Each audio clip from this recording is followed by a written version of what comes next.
Ay guys, so aron. Ako share na guys ba. Karon pa nako na realize na dako jud day og kalainan dire pumapuyo ka sa bukid o sa syudad. Kaya nga naman guys, ang tawan niyo guys, awan niyo nga para. Pumapuyo ang syudad, daghan kay mga mall, tapos daghag lagaan, laaganan nya. Kuan ba gyud? Kana kumbaga crowded kay mga tao, tapos abog kayong palibot, tapos ang pinaka kan bitaw pod biya kay kanang dili ka makatanom-tanom, dili ka makagarden, tanan paliton nimo, sili paliton, bumbay paliton, kamunggay imo pang paliton. Pero diri asa kuan diri sa bukid, ang tawa pinyahan, sagingan, lubi, tangkas baboy, pik na, apay manok, pamanok, tangla na lay kulang. Di ba? Ingani ka nindot guys kung naka sa bukid, naka sa probinsya ba? Tanawa ba? Presko pa kay hangin guys. Presko pa yung hangin tapos ang tubig. Ang tubig guys, ikaw na mapulan og ligo diri. Grabe. Pero sa syudad, sus mawa. But na lang. Mag-post sa Facebook. Mawal ang tubig 8 to 5. Kaluon. Pero sa syudad bitaw guys.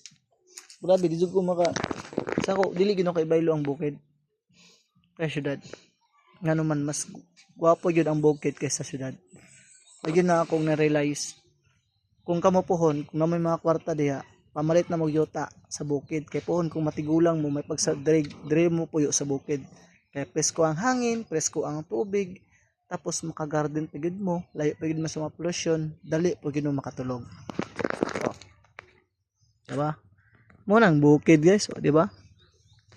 Nice na kaya siya, di ba? Yeah. Nailubi. Syudad, puro ramol makita nimo. Ingani may pinakanindo to. Ani ba? Tawo na ipinya Pinya. Bigid Ingani pinaka the best sa kuan payanan. Gabi. Poy manggahan. Mo na pinaka the best guys.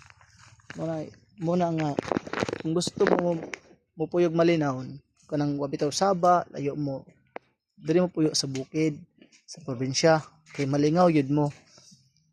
Although layo kay kalingawan pero malingaw, lahi ng kalingawan nga fake ug lahi ng kalingawan nga tinuod. Kabalo mo sa nang fake nga kalingawan. Kada bang ma-enjoy lang mo diha, bulaag mo, enjoy kay mo. Pag uli daan, wala na. Kurot ng kwarta. Pero diri bitaw, maligaw mo kada oras. Nganong kada oras? Malingaw mo sa palibot og lantaw, hapsay kay panlantaw nimo, wala kay hunaw-naon, mag-garden ka, di ba? Hapo kaayong kinabuhi gud. Kung wala bitaw ko nagidag mga hapit na kining mag 30, di na ko ma-feel ang tinuod nga happy moment. Mo gyud na sila. Yeah, pahit na magbukid.